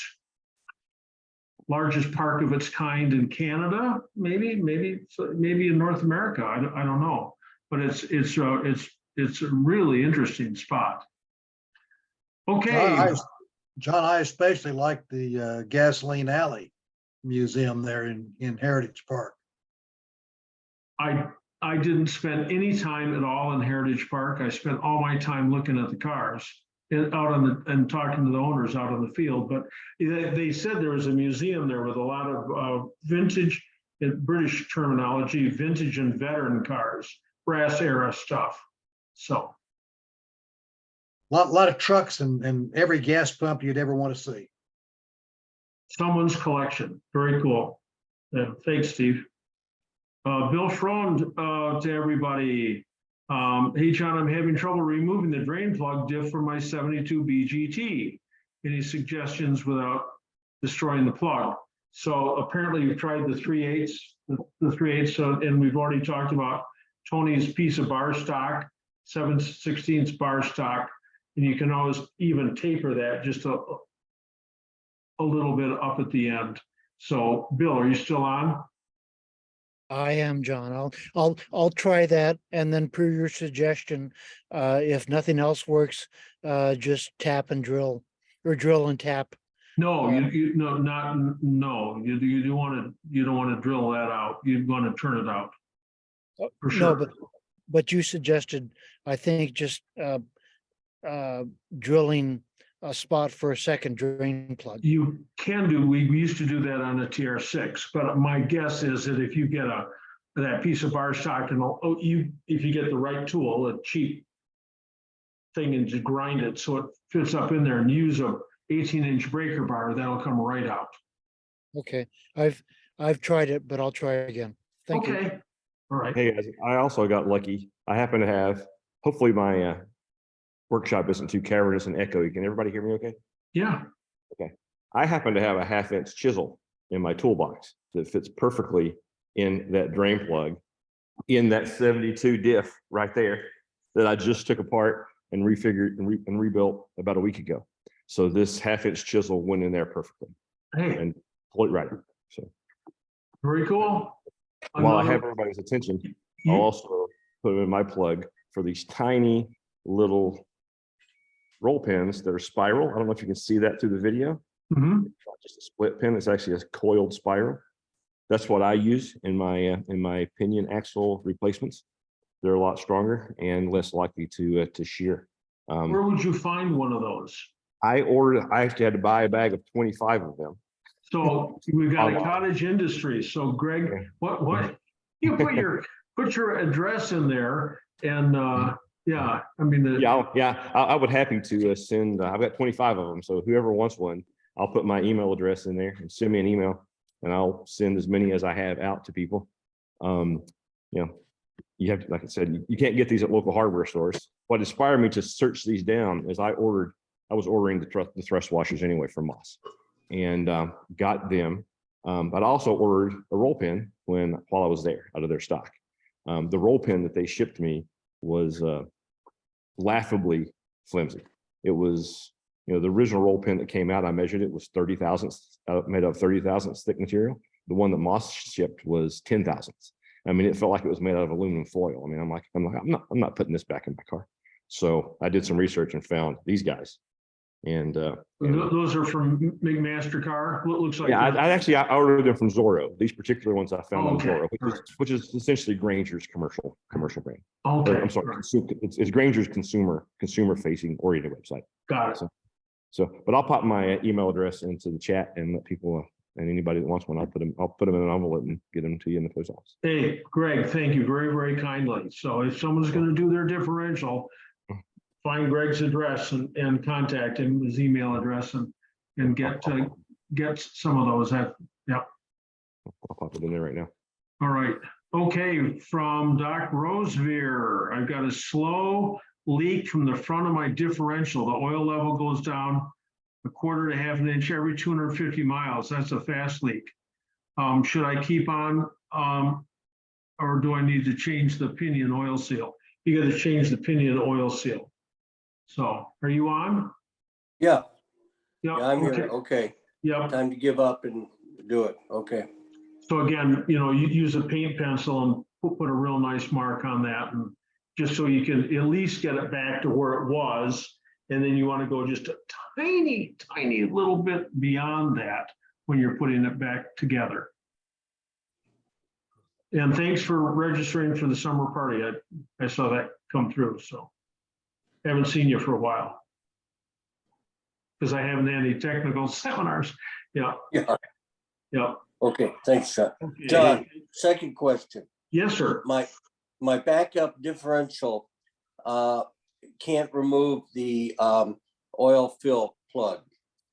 You talked about making a plug that fits well. Okay. Can I use heat on it? Can I put a torch to the differential? Sure, you can. But the problem is that you've got that differential line on the bench or on the floor, and so when you're trying to turn it, it turns too, right? Yeah. Yeah, you just got to hold it. It's like a 3-person job. Yeah. Okay.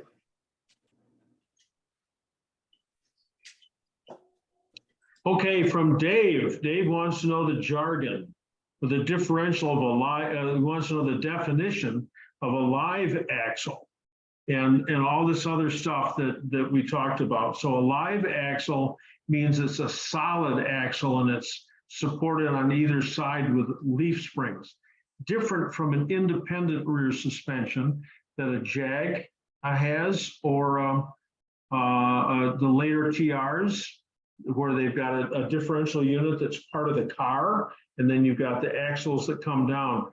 The disadvantage of a live axle is that all that weight is unsprung weight. When you're going for good handling of the car, you want to get all the weight of the car above the springs. You want it all sprung. And so the downside of the live axle, don't know why why is it called a dead axle? I don't know why it's called a live axle, but that's different from independent rear suspension. And then the jargon, there are 2 types of differentials that we have. We've got the banjo rear axle, which is used on the MGAs and the Magnets and all the midgets, and the early Bs. And then there are 3 different words that are used to define the live axle that's used on a later model MGB, 65 through 80. And it's called a Salisbury, or a GT, or, whoops, somebody help me out. Salisbury, GT, or tube type. Tubed, T-U-B-E-D. Thank you. Tube type. So. Oh, here we go. All 3 of those are the same. Those are all the words for the same thing. Yeah. Yes. And Gene Cooper has got an explanation of a live axle down underneath, and he also has the Collins Dictionary link here, so you can chase that just a little bit more. And then let's see, Dave says, it sounds like maintenance of the MGB differential requires special knowledge when dealing with the pinion gear. Yes, you can change the oil easy schmeezy, just straightforward. But if you're gonna start working into the inside of the differential, yes, you gotta know what you're doing. You gotta have the tools, you gotta have the experience, something or other, because you've got 4 critical measurements in there that you don't want to disturb. Position of the pinion, preload of the pinion, position of the crown wheel, and preload of the crown wheel. So Chip asks, Chip Eurico wants to know how often to change the oil in the differential. Once every 5 years, once every 12,000 miles. And Marty's put in some information about articles that I have, links to those that are apparently up on my website. Dean Wheeler again asked where to get the copper washers, and I have suggested that somebody start a cottage industry making those. So, Jim Conklin says that he has cutaway. They can elaborate on semi 3/4, full floating axles. Actually, if you just go on Wikipedia, you can see that stuff too. And there are people there with demonstrations, usually with something to sell, but you can see what's going on there. All right, here we got John Fabre. Can you explain the function of the circuit and later MGBs where the diodes are required in the wiring for the starter motor circuit? What's the purpose of it, having circuits even connected to the starter circuit? Do you have a copy of the wiring diagram for the factory dealer installed air conditioning? No, I do not. I'd like to verify and collect details on how I'm removing it for later purposes or repair. So anyway, the first one I can answer, the second one I can't. 1975 through 1979, there is a run circuit or a start circuit, whichever, I guess both, on the MGBs. Prior to 75, the coil runs off 12 volts from the ignition circuit. And in 1980, the ignition coil runs 12 volts from the ignition circuit. But 75 through 79, on those cars, the coil runs off a 6-volt circuit, which is created. The 6 volts is created by a resistor in the wiring loom itself. So right when you start the car, the government wants the car to start really quickly, because the more you're going the more unburned hydrocarbons you're puffing down the tailpipe. So they want it to start quickly. So in a car, when you're starting it and you've got your ignition coil that's normally running off 14 volts, which is the stabilized voltage when the alternator generator kicks in, was normally running off 14 volts and giving you a 20,000 volt spark. When you're cranking the car over and the voltage of the battery is reduced to 10 volts, around 10 volts, because the starter motor draws so much current, it suppresses the voltage. Your spark at the spark plugs now is less than it is at other times. Well, the government wants this car to start quickly. So if anything, you want a bigger spark when you're starting it. So now 75 through 79, the voltage is stabilized at 6 volts, except for starting when it's 10 volts. So they energize the starting circuit up to 10 volts. You get a bigger spark at startup. Theoretically, that helps it start more quickly. That's why that circuit is on there. Apparently, they found out it wasn't necessary. The federal government changed the rules because in 1980 it's gone again. So, but on the dealer air conditioning, that was there are manuals that came with that, dealer instruction manuals. I don't believe I have one. I might. I've got a lot of stuff which is unsorted so far. So if anyone has got some dealer information that John Fabry can take a look at, that would be handy. Oh, here we go.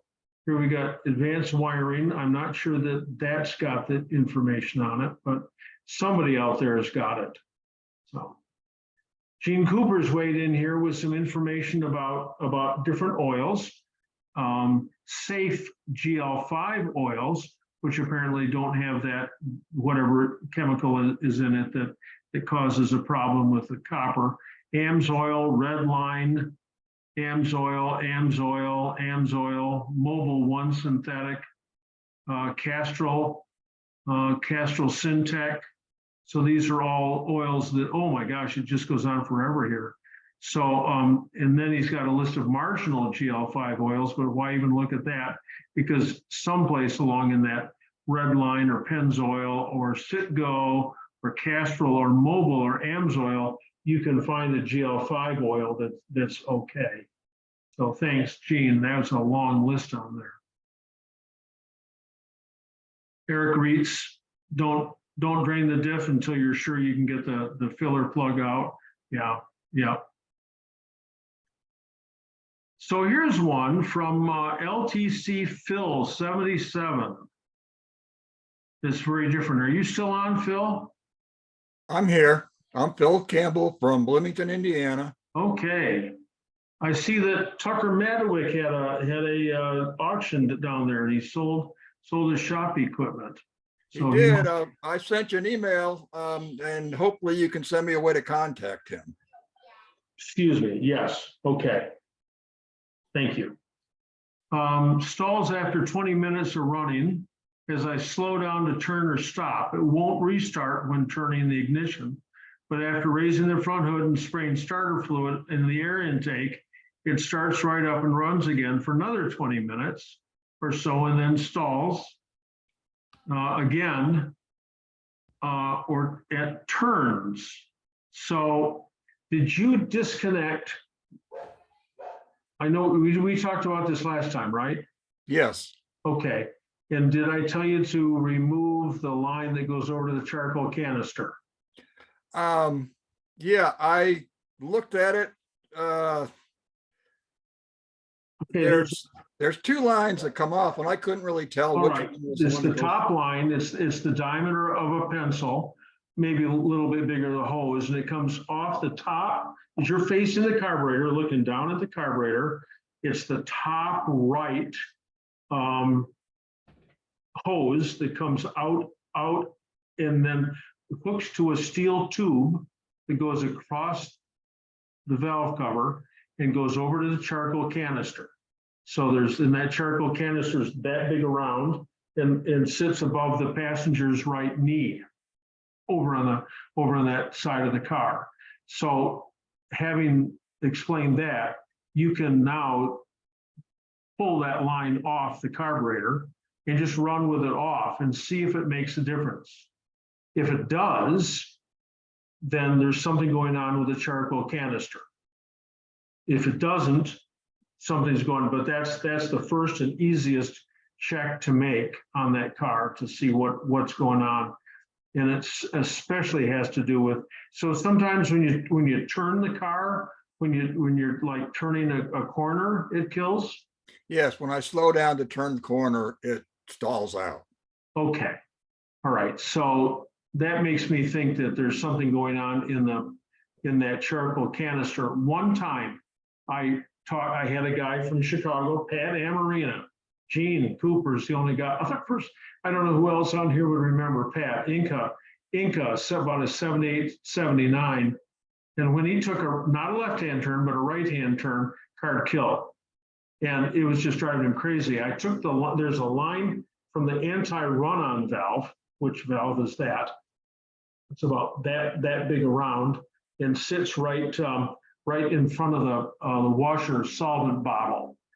And it's got a hose that goes to the charcoal canister, a hose that goes to the intake manifold, and a great big hose that comes down, goes underneath the ignition coil, comes back up and goes through the radiator diaphragm, and there is where fresh air enters it. I took that line off took a great big breath and blew into it, and all this junk came out of it. Water, oil, I don't know what, gasoline, out of what was in it, but that was what was plugging up. And when he went around the corner, the anti-run-on circuit was working so well, and that fluid would move and it would kill it, but his would immediately restart. So anyway, there's a lot of stuff that can go on with that anti-run-on circuit. So pop that line off at the top right of the carburetor.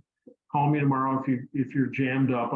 I've got one in the shop, and if I'm at the shop, we can FaceTime. If you're on an iPhone, I can show you.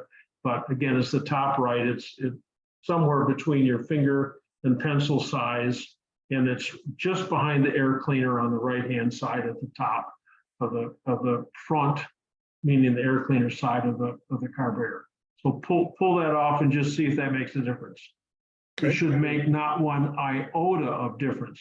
And then when you call me tomorrow, I'll give you Tucker's phone number. So you can find me. I'm 616-307-6737. It's all over my website, that phone number. So, okay. I'll give you a call. Thank you. Thanks. Hey, John, can I clarify my question that I had about the start circuit? Yes. I was curious more about when they put the diodes into a couple of the circuits. Okay. It's related to the parking brake. Yes. And the brake warning switch, and then there's an EGR switch. Right. I just didn't understand why they put those in. The government wants to make sure that the brake warning light and the EGR light on the dashboard and on the console illuminate when you turn it over to start. That's the way you know they're working. How would you know they're not working?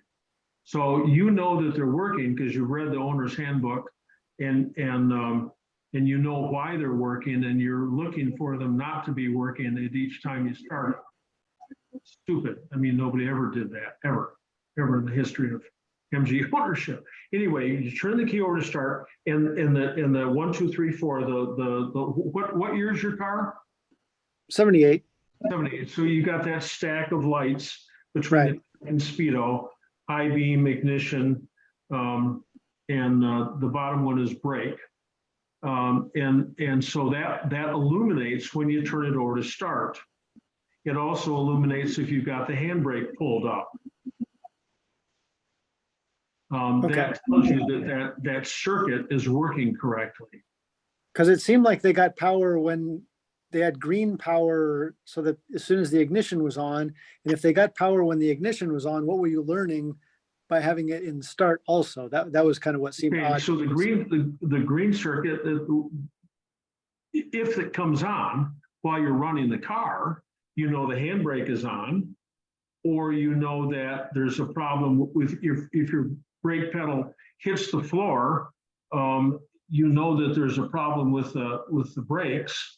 I mean, you should know there's a problem with the brakes because your foot is all but hit the floor, right? But in case you don't know there's a problem with the brakes, that brake warning light is designed to come on when you're pressing on the brake pedal to let you know that there's a great pressure differential difference between the front and rear brake circuit. Okay. So right. Okay. So what happens if the diode doesn't work, then if it's impeded for flow in both directions, then when you turn it over to start, that light isn't going to come on. But the other problem, and that is if it goes continuous in both directions, then when you pull up on the handbrake, the starter motor runs. Right. That's what somebody had said. And I was curious about, well, what the heck are they there for? What's their value first? And I think you pointed it out that it will let you know that those lights work. Correct. When you try to start, because you'll see them then, but then they go out, but you got your check. That's to check the operation of the lights. Right. And then, yeah, because the first time that happened to me, oh my gosh, somebody pulls up on the handbrake and the starter motor spins over. Oh man. I mean, I've seen other weird stuff too. Like the cooling fans come on and the starter motor spins over.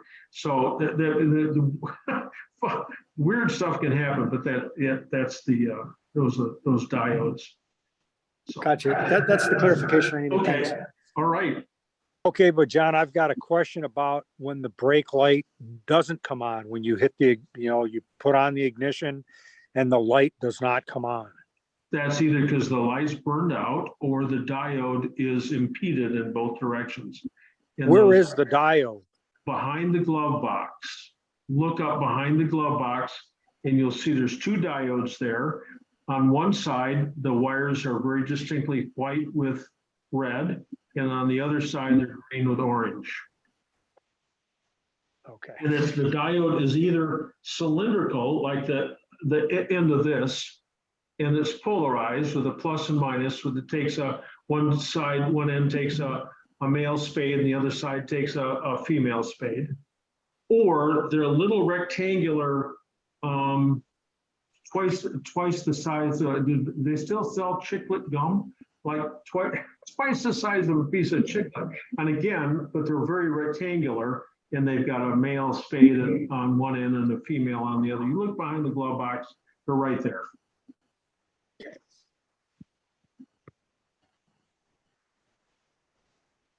Okay, so we're 9:05, and I haven't even made a pitch for donations. I thank everyone who did. I didn't read the list, did I? I didn't read my list of donors. No, you I didn't do that tonight. I got going too fast, and in no particular order. Oh my gosh, I apologize so much. Bob and Gloria Cook, Hugh Swearman, Robert Houck, Tom Custer. These are people who've donated to the PayPal. I do this right when I started. I knew there was something was lingering when I started. I forgot. Ben Bush, Ray Graham, Judson Chapin, Greg Fisher. We've got a lot of payments for the summer party here. Rudy Guerra, James Riley, Dave Smittle, Don Westfall. These are people who donated. Thank you very, very kindly. Kurt Johnson, James Simino, Alan Batchelder. Alan was on tonight, saw him on tonight. So anyway, thank you very, very kindly. Mark McCann, Henry Morgan, Gary Maves, John DeCarly, Robert Lord, Tony Shoviak, Milt Babarak, Daniel Svensson, Bill Barge, Bartow Lehman, Doug Clark, our official counter, Judson Chapin, Glenn Nikelski, Scott Miller, Charlie Tinkle. So anyway, thank you all. And I apologize for not doing that. I always do that right at the very beginning.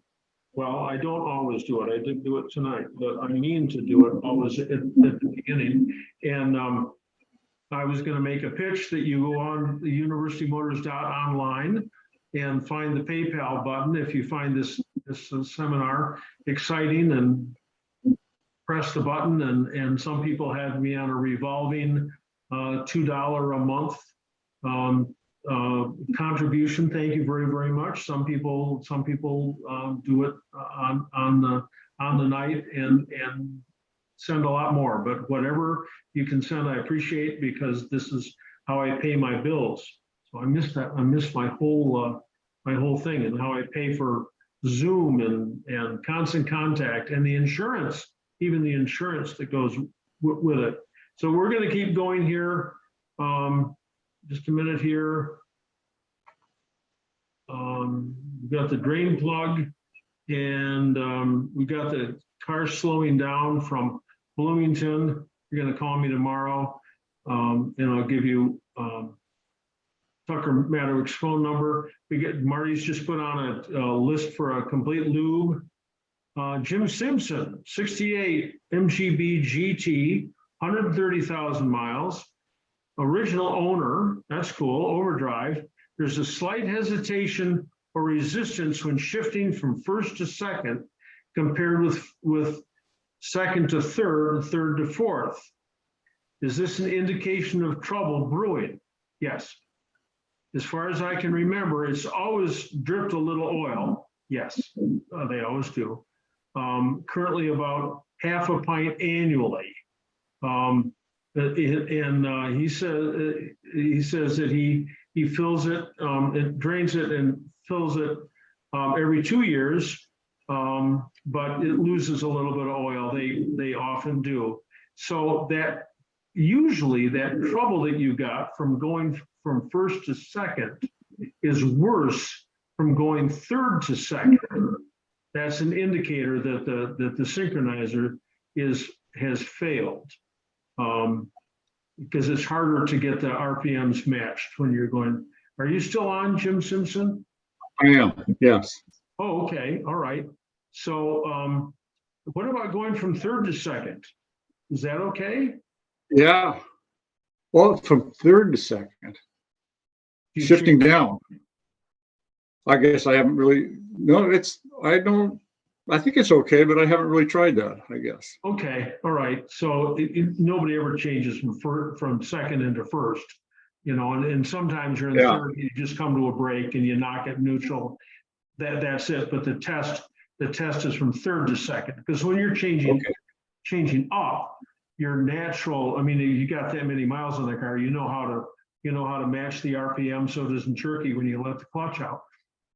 But changing down is a lot more tricky. So that's the question. And if it's changing down into second from third, if that's getting to be a problem, then it's just it's going to be time to take care of that. I'm trying to get the color of your GT back there.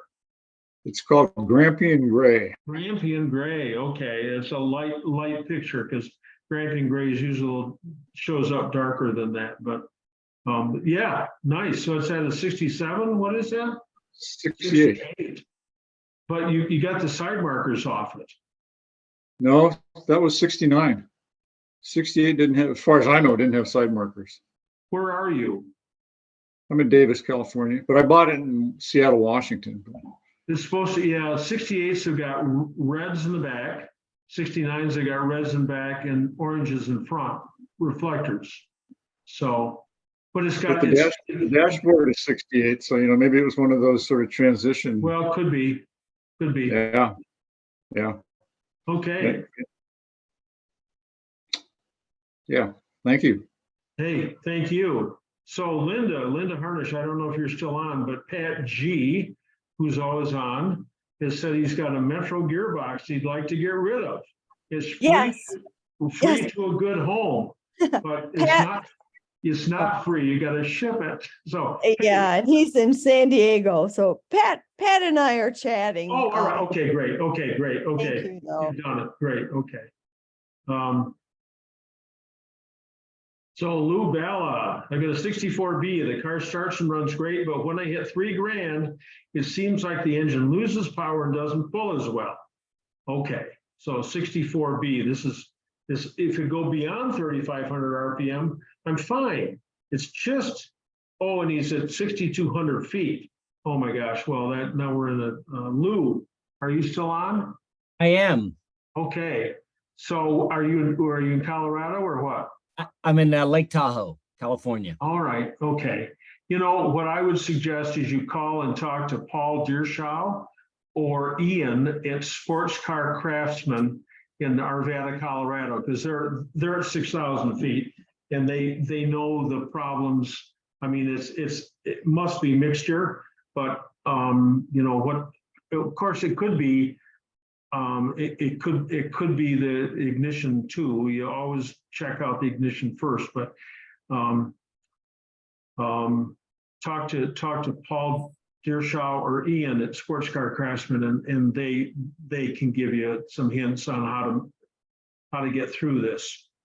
Okay, great, thank you. Because I just don't know anything about that high altitude. So. Pat G has suggested that he's got that TF, the first one that we spent so much time with, is a plug screen in the fuel pickup, maybe. maybe, certainly anything's possible. So, all right, so David from Maryland, having a weird issue, replace the ignition switch. As I'm having a problem where sometimes the car starts, other times there's a click and everything goes dead. Headlights, fuel pump, everything goes dead. Textbook case, loose battery clamp. So you can feel both the battery clamps, they're great. They feel great, they're nice and tight, but they're not making contact. So remove the clamps. If they're American clamps, spread them. Are you still on?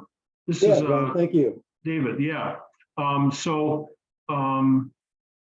don't have the helmet clamps with the screws anymore. You got wrap around American clamps. Yeah, just pull those loose, pull them off, clean them up, spread them, put them back on. That's it. Okay, thank you very much. Textbook case. Okay, so here we got Chip again. I got an 80 MGB, 4-speed, yep, Zenith carburetor. Top end is about 68. Oh no, you can go 90 in that. I want to increase the top end speed. No, it'll do just fine. So Chip, are you still on? So top end is 68, no way. Yeah, I'm still here. All Sorry. right, so what kind of air cleaner do you have on the car? The factory. All right, something else is going on here. You should be able to drive that at 80. No problem. So there's might be a problem with the carburetor, might be a problem with the air cleaner if it's dirty. Someone just told me you can't get air cleaners right now, but I'm sure they'll be back online. But those get dirty from the inside out. Call me tomorrow and let's work through that. 616-307-6737. 6737.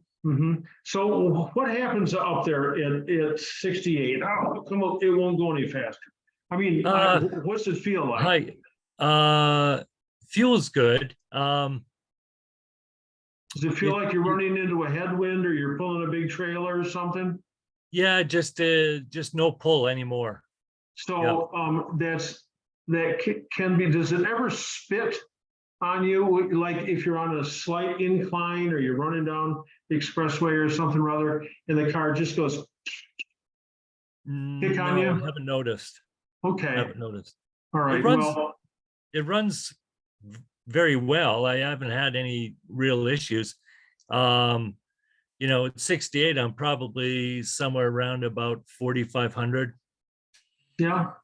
Well, the red line, at 5,500, you get to the orange part in the tag that says be careful.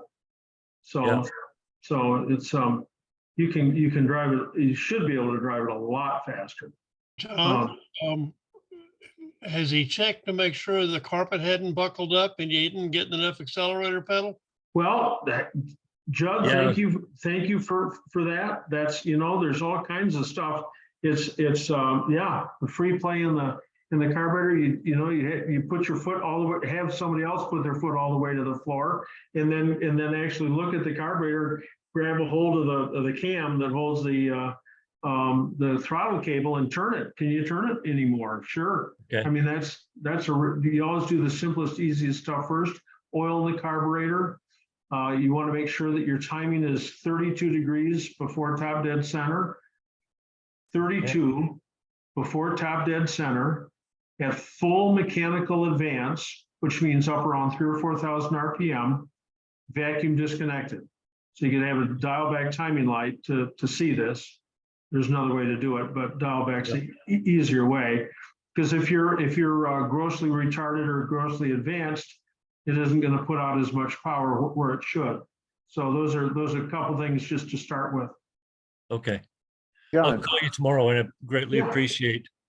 Did you Did you say this is with a Stromberg carburetor? Yes, Yep. A hole in the diaphragm? yes. I'm sorry. But Yeah. usually you can't get 68 miles an hour. The piston just won't lift up high enough if that when's the last time you changed the diaphragm in the carburetor? Haven't changed it. Okay. Had the car 5 years and haven't changed it. Yeah, okay, well, that's when you just order tomorrow, just order 2 diaphragms. Sounds like a safe sex ad, but always carry an extra diaphragm in the glove box, just because you can't. As it turns out, Cecilia said, well, you know, in a jam, you can just use a rubber glove, nitrile glove. If you absolutely have to, but if you've got a hole in the diaphragm, and the diaphragm is got 2 tags on it, which correctly position the air piston inside the carburetor. See, on the outside diameter and the inside diameter, but the 4 screws come off on the top of the carburetor real easily. You can pull that out of there and feel the diaphragm. And that could be it too. Thank you very much, Alan. Those are 3 real simple things to check: the timing, the carb, and the throttle movement. So one other thing, John, since you were thinking like a plugged air filter, just take the air filter off. It won't run. No, it won't run without an air cleaner. I do not want to ever own a modern car. It's modern. Are you kidding me? It's 43 years old. A 1980 is a 43-year-old. It's not modern, Judd. That's 10 years old, younger than my oldest. Yeah.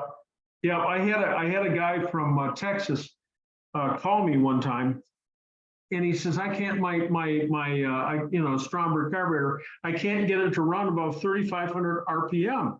Just flattens out. It won't go. And I said, you got the air cleaner on? He goes, well, no. And I said, well, put the air cleaner on. I said, what difference does that make? And I said, it'll make it run right. And he called me back about half an hour later, and he goes, oh my God, I can't believe you got to have the air cleaner. I said, why? And I said, it has to do with the vacuum and pressure and stuff, but I really don't understand why the piston doesn't work correctly without a factory air cleaner on it. He said, what do I owe you? And I said, well, you're in Texas? I said, send me some Lone Star beer. 2 weeks later, I got a call from the bus station. They said, we got a suitcase here with your name on it. And I went down and picked up the suitcase. It was filled with Lone Star beer. So, yeah, anyway. And that's all because I had a guy sleep on my floor at my house because I was trying to make his car run, and I couldn't get there. It would not run. It would not run. And he slept. So we went the next day back to the shop, and I said, look, I don't know what's going on here. I'm just going to put the air cleaner on. I'm going to pretend it's all done, and we're going to go out and see if it runs right. And it was like friggin' rocket. Okay, just flew. And I said, I can't believe that. I took the air cleaner off and it didn't run at all. It just ran so poorly. So anyway. Well, thanks, John. I got disconnected there, but I'll give you a call tomorrow. Okay, great. Okay. All right. We're at 9:22. I'm going to answer a couple more. I got 20. It says I got 20 more on here, but I'm going to run until 9:30.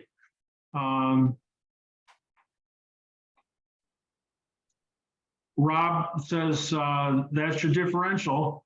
I had the same problem with my midget at around the same speeds. I replaced the diff and all's quiet now. So,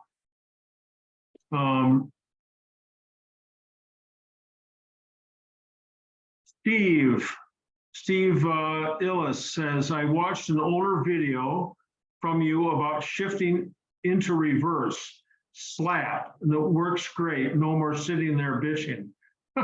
You cannot pull an MGB gearbox into reverse. You have to slap it. I watched that video and I went out right then and there and tried it, and I'll be damned if it doesn't work. It works every time. Yeah. I used to sit there and talk to it and call it funny names and stuff. Oh my gosh. All you had to do was slap that sucker and it goes right in reverse. It's amazing. Yep. Where are you calling from, Steve? Macungie, Pennsylvania. Okay. All right. And you also watched one about not holding the clutch in while at a traffic light. Why? Yeah. Okay, because the clutch disc is made out of number 6 or number 8 pencil lead, a lot of it. You can take the throwout bearing, the throwout bearing's made out of that. You can take the throwout bearing, you can write your name on a piece of paper. It's just graphite. So the longer it's pressed onto the thrust plate, the hotter it gets and the more it's going to wear away. So just knock it neutral. Don't let it heat up. Don't, and then as soon as the light changes, you can press the clutch and off you go. But it's just start it neutral, idle it neutral, stoplight, stop sign, stop, start traffic, throw it neutral, let it freewheel. Yeah, you showed on the video where you actually did write on a piece of paper with the throw bearing. Why can't you use a ball bearing? Roller bearing. Yeah. Well, sometimes, most of the time, I suggest you don't. Most of the time, I suggest you use the graphite bearing because the thrust plate sits. It's fixed. The thrust. What can I use here? The thrust is fixed. Here I'm going to use a spoon. Okay. This is the thrust plate. And we're gonna press up against it, and the carbon doesn't move straight in and out. It's on a radius. It moves. It moves up and back. It slides across it as it's swinging. Okay, as the throwout bearing swings forward, it falls, and so it's pushing this. And it's slipping on this. If it was concentric, yes, that's what a TR6 has, a concentric ball bearing that goes against it. But if the ball bearing is going to slip, then the ball bearings are gonna not ride concentric, and they're going to heat up. So there's no point in having a roller bearing there because it heats up. If you were going to replace the throwout bearing and the pressure plate and the clutch, then you could use a roller bearing one? Well, it still isn't as good as a graphite bearing. It still isn't as good because of this movement of the clutch, and it's on a radius and it moves. So it's effectively rising and falling on the thrust plate.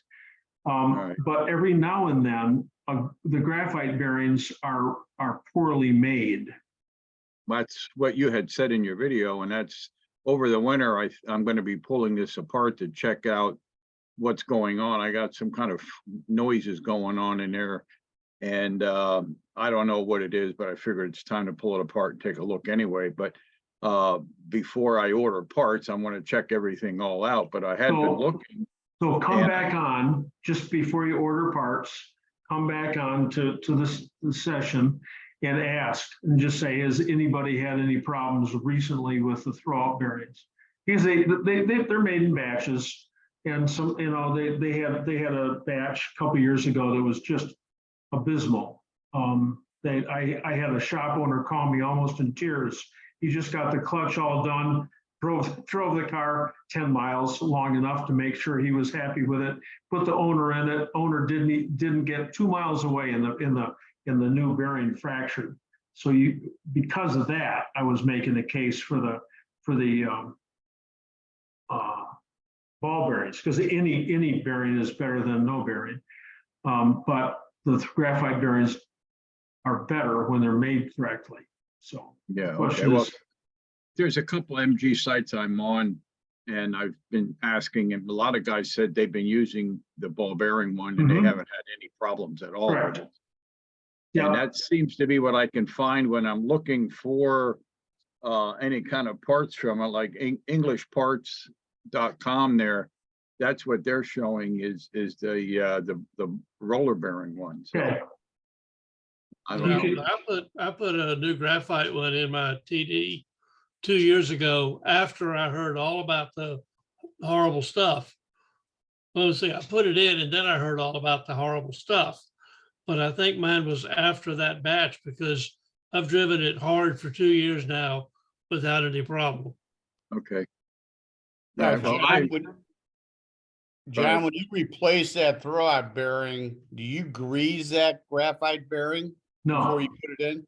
No, you, This is- where it axles, where it pivots in the fork, yes. Yes, so it can wobble, but not on the face of it or something, no. Okay, because I'm in the process of changing one out right now, so. all right, well, thank you. I don't want to take up more of your time here. I appreciate it. Absolutely. Absolutely. Let's see, Wayne, is there anything that should be watched for when installing the remote control lever for the TD? Only that you've got the finger in the right spot. That's about it. There's a gasket that goes up there. And I don't know if it makes any difference if you got the gasket there or not, having to do with leaks. But if it's a later style TD, where the shaft is held out